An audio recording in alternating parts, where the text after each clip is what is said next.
Welcome to the Customer Wins podcast, where business leaders discuss their secrets and techniques for helping their customers succeed and in turn grow their business.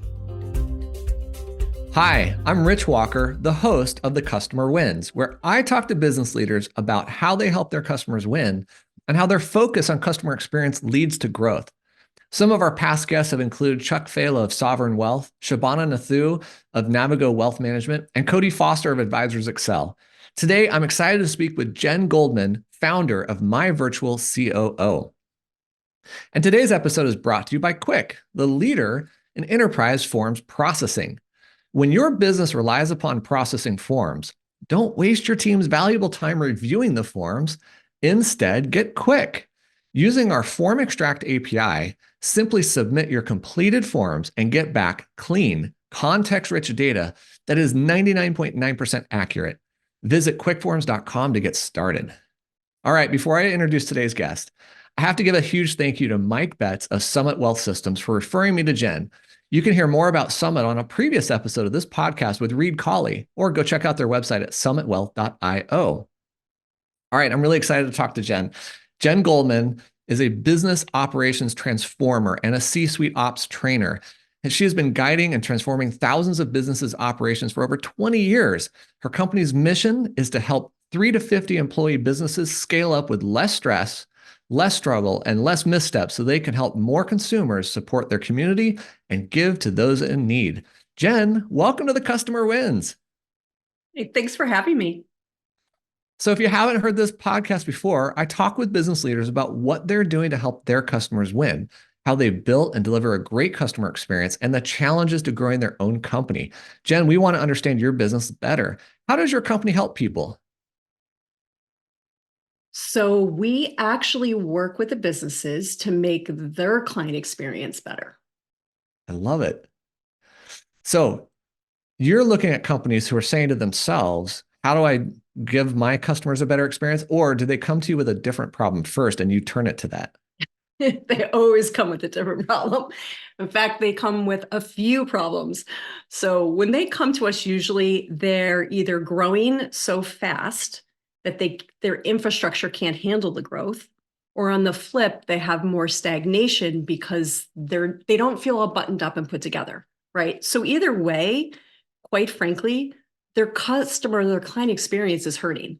But they don't mention that first, right? They're mentioning, to be frank, they're humans. It's their own pain, right? I have pain with this. I have pain with that. That's what comes first. Yeah, it's the same thing in the tech world. People come to me and say, this is the solution I want. Okay, what's the problem you're trying to solve here? We studied customer growth. I mean, McKinsey put out a study last year, Gartner Group, Microsoft, they've all done studies. We've done our own studies, and we've just recognized that if you focus on improving your customer experience, you actually drive growth in your business. What do you think the levers are for the types of customers you serve? And actually, who are the customers you serve? Let's go second to first question. So the customers we serve are service businesses. So they're mainly in health, wealth, or advocacy. And by advocacy, everybody always asks me. So that could be like a nonprofit, right? Advocating for those in need, or it could be a law firm that works with those that don't have a voice. So not corporate or criminal, but others. So that's first. And then ask the other question again, because I might answer it in two different ways. So I think I was asking is, what are the key levers that people are looking at for improving their experiences? Well, the first is the least emotional, to be honest, is the tech. So a lever is always technology, right? But the fact about, to be fair about that is, they go to the tech first because to talk about how they serve their customers, how they come across to their customers, that's painful. That's hard. It's like looking yourself in the mirror and saying, listen, I'm not doing it well, or I need to change, or the people on my team that are client facing need to change. So one of the levers, if this answers your question, is the technology. But once you get through the tech and kind of layering that in, then you get to the guts of the issue, right? Yeah. How are you presenting? When are you presenting? What work are you putting on the consumer or the client that maybe you shouldn't be putting on them? And that's when we get into I'll call it the fun, they'll call it the pain. I guess part of what I want to understand, though, is if when I use lever, like if they're coming to you with a technology problem, Mm. how do they know? How do you know that it's a customer experience problem? Is it always a customer experience problem? Well, usually the way we know is we're listening and mapping out. We're actually visualizing what they're saying their client experience is. Okay. So just let's make it fun. Think about crayons and a paper, right? You know what I mean? And like, oh, you do this, and then you do that, and you draw arrows and so forth. And then just if you just listen, and this is where it's different. We can listen non-emotionally. We're not invested in that business, right? I mean, yes, maybe we're consulting them, but we didn't grow that business. That's not our baby. So you can listen and hear what isn't working. And that's when you start pulling on the levers. Lever one, tech. Lever two, communication skills. Lever three, online brand. Lever four, I mean, like all the different places that you can do. But it's not rocket science. It's just that we're not emotionally attached. So we get to almost put ourselves in the consumer shoes, right? When we're listening to what they're doing. And I always say this too, the client experience is also the staff experience. Oh, for Like sure. that, right? For sure. Absolutely. I think when a company says they're customer centric, they're actually employee centric, and they treat the employee as the customer, and they let the employee then treat the customer as a customer. And it's kind of like in your own household. If you don't want to swear in public, you got to stop swearing in your house, right? Right. Yeah, exactly. Hence the swear jar in our house. But yes, exactly. And yes, and it's leading by example internally. You're totally right. In caring for your people as you would care for the clients. Um, isn't that the essence of leadership though? Isn't that, I mean, that's what we all struggle with. You get busy in the business, right? You get busy working with whether it's the clients or the staff, and you lose sight. And then something doesn't go right. Something all of a sudden stagnates, right? Again, it's growth. Again, it might be burnout of staff. It might be turnover, whatever it is. And that's what they call you on. But to get to the source, yeah, the customer journey is always it tells you almost everything. So it makes me think that if a company or a business leader is listening to this and they're saying, Mhm. man, we're not doing a great job in X, Y, or Z, they might want to start with what is the customer experience then? Because that's going Right. to uncover things. I mean, like you said, that people want to start with tech. I see tech as the last part of the solution. You have to look at the people, you have to look at the Mhm. process. And if Mhm. you understand those two and how they fit together, then you can apply tech to it because tech is just a tool at the end of the day. Right. But that's you, again, not being emotionally attached, right? Yeah. So that's, you would pick tech. I picked tech last too. But again, we're not emotionally attached. Now, I'm not going to share with you, but ask me about my business. What's easiest for me to try to fix first? The tech. I don't have to ask my staff member to change a habit. I don't have to ask them for go to coaching, or I don't have to go to coaching, right? The tech in theory is the least, it's the smallest change, even though we both know it could be a big change, right? Yeah. All right. Mhm. So you're doing this for others. Let's talk about how you do it for yourself. Oh, no. Let's dig How into that. how does Jen become less emotional, and how do you actually Yeah. identify where you're having challenges in your own business? This is where good question. I'm not a hypocrite. I actually do visualize. I found that when I whiteboard things out, and I know we were joking, pre-podcast about whiteboarding, I actually went to Home Depot and bought the boards that go behind your tile in a bathroom. It happens to work as a whiteboard, and cut it Really? up. So yeah, so I'm constantly, well, I'll show you. I'm constantly whiteboarding our customer journey. And I'm thinking about it that way. And I noticed that when I whiteboard, I don't get as emotional. I don't go into that flogging mode of, oh, I can't believe we do it this way. That's Yeah. so, you know what I mean? There's some detachment that uses a different part of the brain that doesn't kick into that flight or fight mode. And yeah, that's how we do it here. So my lucid boards are pretty intense at this point. That's smart. And I'm glad you are articulating it from that perspective. I love the whiteboard. The joke was always, how long did it take Rich to get to the whiteboard this time? 2 minutes, 3 minutes? And since we've been virtual, we don't really have a whiteboard. But Mm-hmm. I love the concept of Mm-hmm. just putting it down, seeing it. I remember this when I became a financial advisor and I joined my mentor in his business. The first thing I did, just instinctively, was I wrote out all the months in the year and what stages of the financial planning process we're in with each customer and when we're going to start doing things. And we started saying, oh, let's coordinate now. Let's ask for all the statements in January so we can do the plans in February and deliver them all in March, et cetera. And I think what you're getting at is just like that, right? Write it out, show it graphically if it helps you, and see what's actually happening. And when you do all of that, let me take it to the next level. When you do that, then you can almost take your marketing or your communications. Let's call it communications, because marketing is just one, it's communication. It's one form. Yeah. It's one form, right? And we think about all the things and all the marketing we can do as a business, right? And then we forget, well, there's an ebb and flow to what we're doing with clients. There should be an ebb and flow that kind of matches through our marketing and our communication. So you can take that same visual with all the different pieces on the client journey. You can tap in articles and posts and information along the way, which is your marketing, right? Mm-hmm. And now you can give it, this is what I love.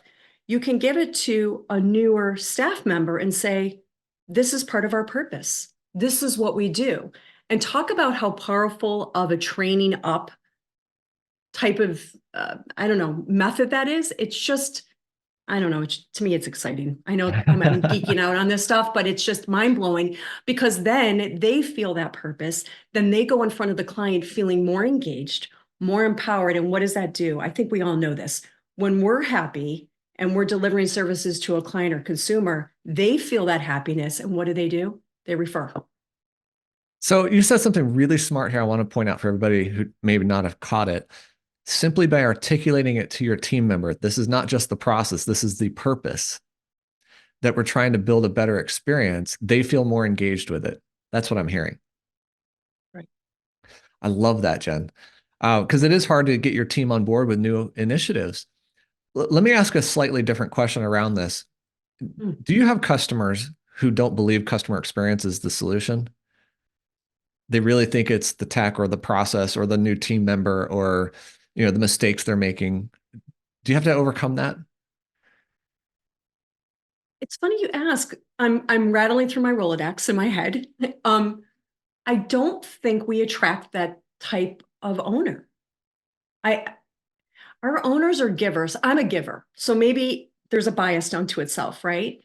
And our team, we're all givers. No, our owners really care about the client experience. I think where sometimes they fall short, and we all do this. So this is not, I'm holier than thou or better than that. We fall short in forgetting about our team. Yeah. And their happiness. That's all. Sometimes we bend over so much for our customers and our clients. We want to give them that absolute perfect journey at the detriment of our team. And I think that's where we go wrong. And then we're right back in that bad cycle of like, why are the clients not resonating? Why are the referrals not coming and so forth? So that's the only thing I would say about that. It's good to hear that. And I agree with you. I work mainly in wealth management. So the financial advisors I've met, they truly care about their customers and their interests and their outcomes. And I think it's easy as a business owner to overlook your own needs and your own company's needs in that way. So I'm wondering if you could share with us any like tips or tricks you've seen other companies do to reward employees or recognize them or make them shine in new ways. I have so many ideas on this. Well, some businesses, listen, there's the usual, but I don't think we should knock the usual, like the rewarding of the Top Golf Day. That's like been the latest, you know what I mean? And they seem to be popping out everywhere. But just taking them out and not talking business. That's the difference. That's what I see a lot more in the rewarding. Also about the idea of just buying dinner for somebody on the team and their significant other. Just go out, spend up to X and just get me the bill. Like, I don't have to be a part of that experience for you. You just go out and have your own time. That's a great idea. You're right. When we all love that. And I think the day off, which again, might be something old school that we've done years ago, but it really matters. And literally, I'm going to be honest, giving them the day means electronically giving them the day. Like, do not take home the laptop. I am not going to text you. Like, there's nothing burning in our building. We're good. Other perks, God, education. This one I saw a lot during that lovely, spell where we were all working remotely. The idea of buying them learning classes on something they like, not you. So like masterclass on cooking, great, go for it. Neat. You're not working for a cooking company, right? But that's what you love to do on the side. So encouraging their hobbies, which we all know energizes people.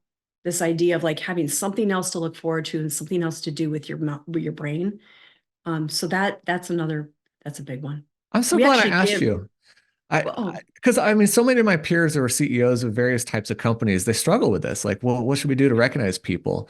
And I mean, look, in our own company, we save our Amex points to turn them into gift cards.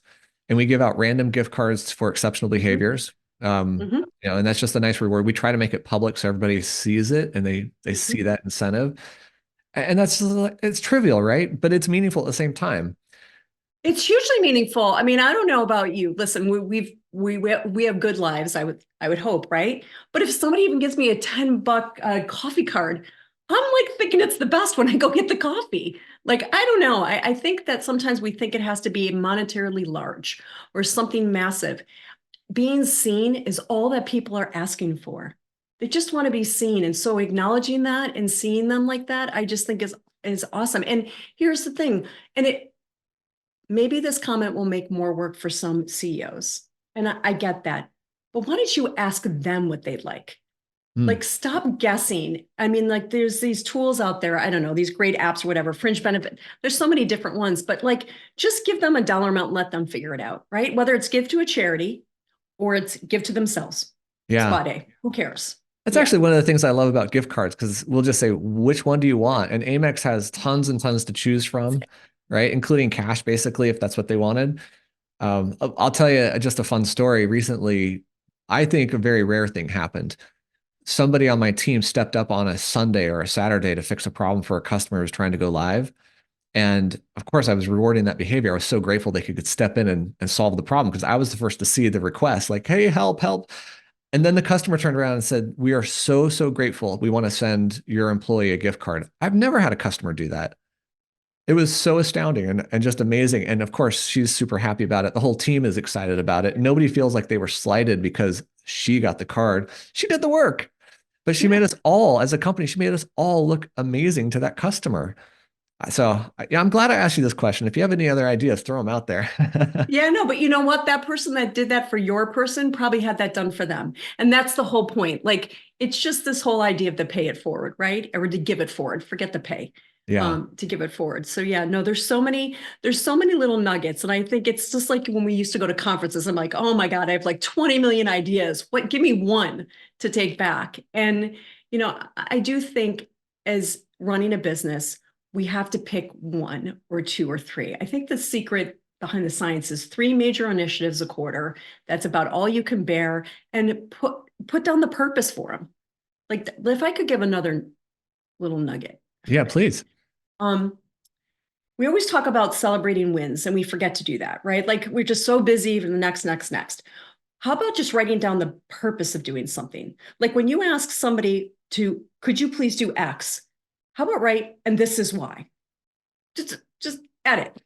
Um, Especially younger, and I don't mean by age, by the way, just by experience, less experienced people, they want to know the end game.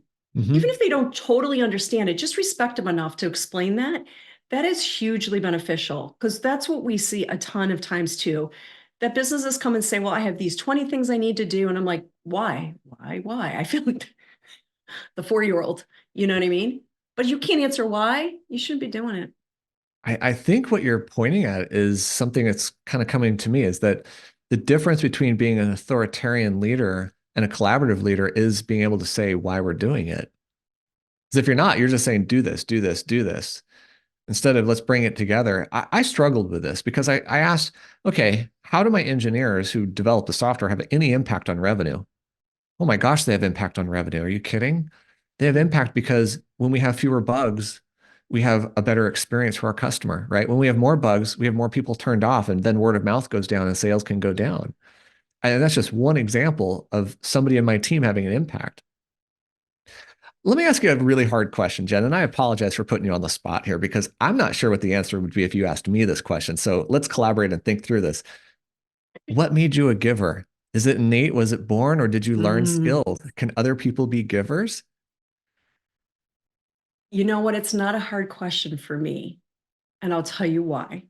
So last year when I started getting back out to network again, face to face locally, and normally I just network nationally, I went to a networking and I was talking. And at the end of the talk, I said, if you're not a giver, don't talk to me. And the whole room gasped. I was not prepared. I did not can that. Okay. I have been going through, I did Simon Sinek. You had to do find your why. And what you have to do is you have to go back in time and do all these timeline events. And I actually went through the exercise. So I opened that Cardone book. I went through the exercise. I asked a bunch of my friends. They had to give me feedback. It was this whole thing. I was born a giver. My parents nurtured it by not having a lot, but still giving to helping at charities. So they didn't have the money to give to charities. They actually, my mom would work in a soup kitchen off hours in between jobs. You know what I mean? Yeah. So I think you're born to some extent with that. And then it's a question if you're nurtured or not. Yeah. And you can tell with people now.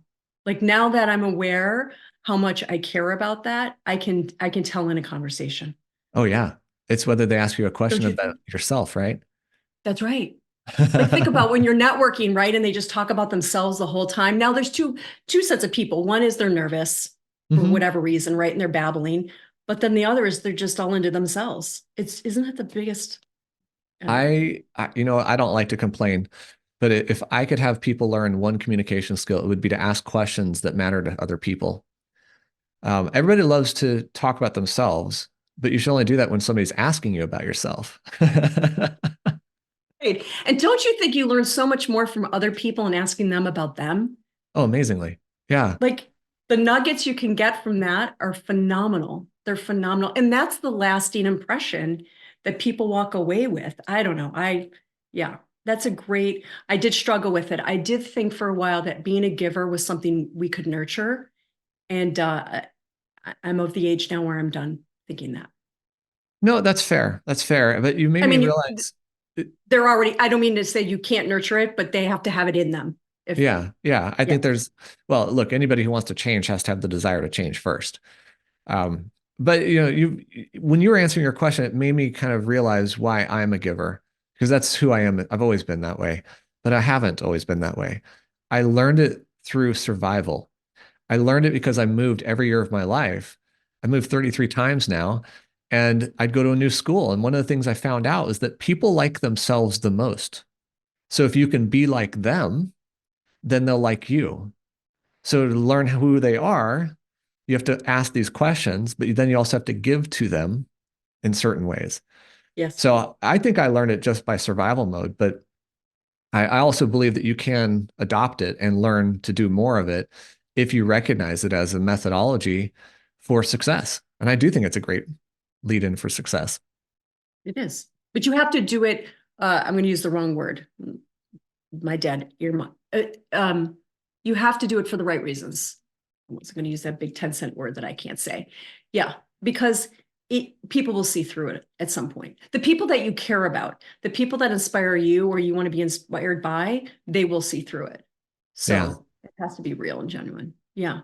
Well, and look, That goes, but here's the secret sauce of this, if I may, on the customer journey, there is the tipping point of giving too much. there is. Absolutely. Absolutely. People value, That's where you, yeah. Yeah. You don't want to give away your stuff for free, for example, because people value free at zero. It's worthless to them. that's right.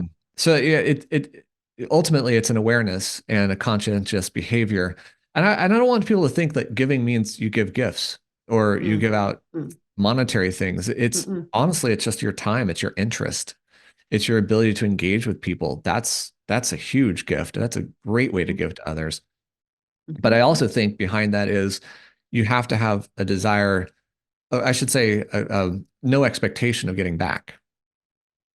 That's the other side of it, which is hard. Oftentimes it's really hard because you will give and give and give. And you're like, why am I not getting back? What am I doing wrong? That's exactly. I just went through that. I was in a networking group locally, and I'm like, what am I doing? Like I'm having meetings every couple of weeks and talking, and they're all yeah, right? And nobody asks what you do. And I'm thinking, did I pick the wrong group? You know what I mean? And right away you go into it's my fault.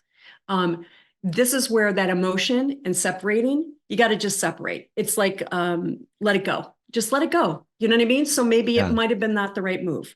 Maybe it was the right move, but with the wrong intent. Like just pivot. So Jen, I love this part of this conversation, but I also have another type of question I want to ask and just get your input on, because you're talking about customer journey mapping, customer experience, and looking at that. You're also talking about choosing tech and helping people evolve processes. So here comes my question. How do you think about artificial intelligence playing into this? What's the impact going to be on these processes, or how you're even approaching your customers? It goes two ways. Well, let's put it this way. It's all in moderation, kind of like eating. Let's just not overdo it here. I believe that AI can be used to free up the mind and the time to really delve into the client experience more, to really dive into your own changes that will help with the client experience and yourself, your own personal development. But that's as far as I'd like to see that happen. You know what I mean? Like I don't believe I work with service businesses. There's nobody going to replace a human, but to support a human, do better with the clients, to walk into a meeting feeling more relaxed because they feel more prepared and it wasn't a mad dash scramble. Absolutely. I'm also a softie for smaller growing businesses. They don't have the wherewithal to hire the great people that you or I might have on our teams, right? So I do think AI is going to give them that boost of help to get them to the next level of size business to then hire the humans. So I'm going to go with I'm optimistic. I'm optimistic too, frankly, and I agree. That's not going to replace the creativity a human can bring. But maybe here's a business idea somebody could run with. Could you build an AI that audits your customer experience and reports back to you about the customer experience in some manner? That's a difficult one for me Well, to you imagine. certainly don't you okay, so don't you think someday that the AI could ask really intelligent questions? I mean, listen, we know AI is built into some psychology platforms, right? Yeah. And I'm good for that because there's some people with mental health that's all they can afford. So, or there's just not enough psychologists, to be perfectly honest, right? So why couldn't you parlay that into surveying the clients and asking the next best question? Yeah. I wonder if you could have AI pretend to be a customer and call your customer support line and interact and buy a product and all the way through. yeah. Boy, Okay, now you're we'll freaking see me out it. a little. We'll see it. It's going to happen. It will happen. It's just a question of will in our universe or somebody else's universe, right? Like how, listen, we already know it is happening. Sure. We're just not in our part of the world yet. You know what I mean? It's happening in the banks of who knows, the big tech companies behind the scenes, who knows where it's happening. But somebody's got to be trying it. And that's okay. But as long as again, it's for the right reasons and it's all for the customer. I'm good with Yeah. that. So do you recommend your customers try out new AI tools?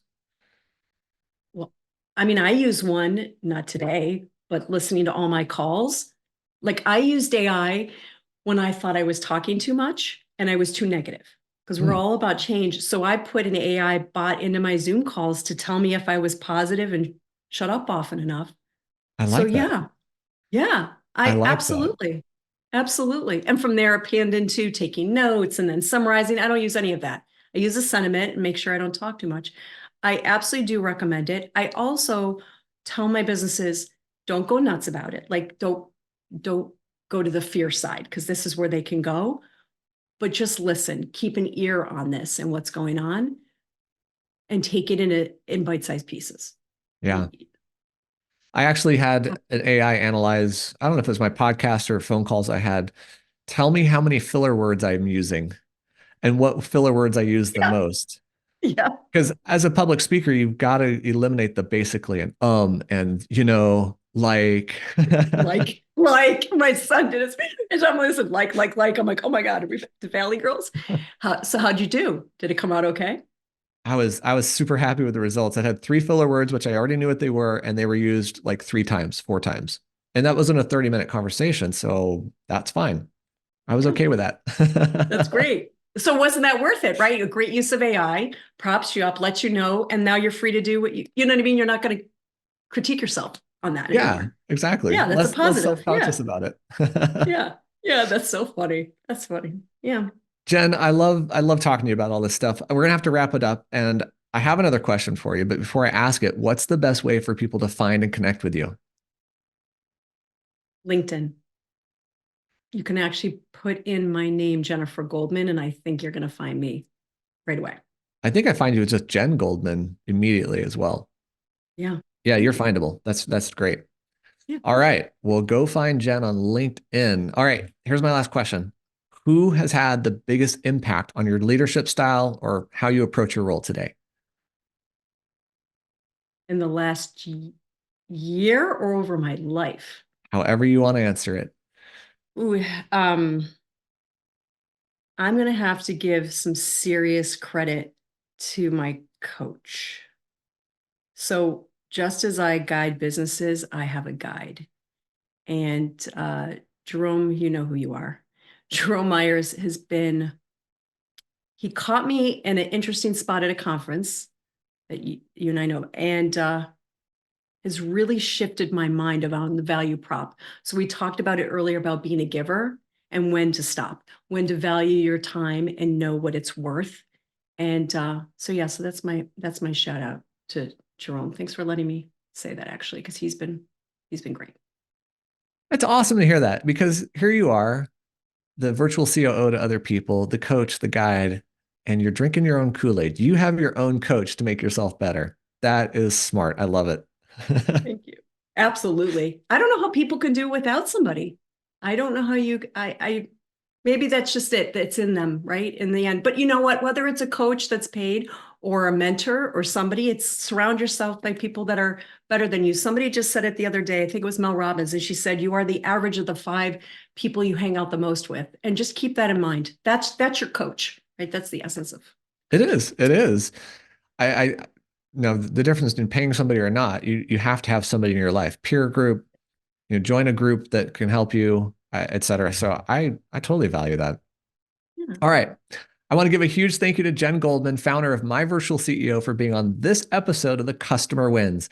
Go check out Jen's website at myvirtualcoo.com. And don't forget to check out Quick at quickforms.com, where we make processing forms easier. I hope you enjoyed this discussion. We'll click the like button, share this with someone, and subscribe to our channel for future episodes of The Customer Wins. Jen, thank you so much for being on the show today. Thank you for having me.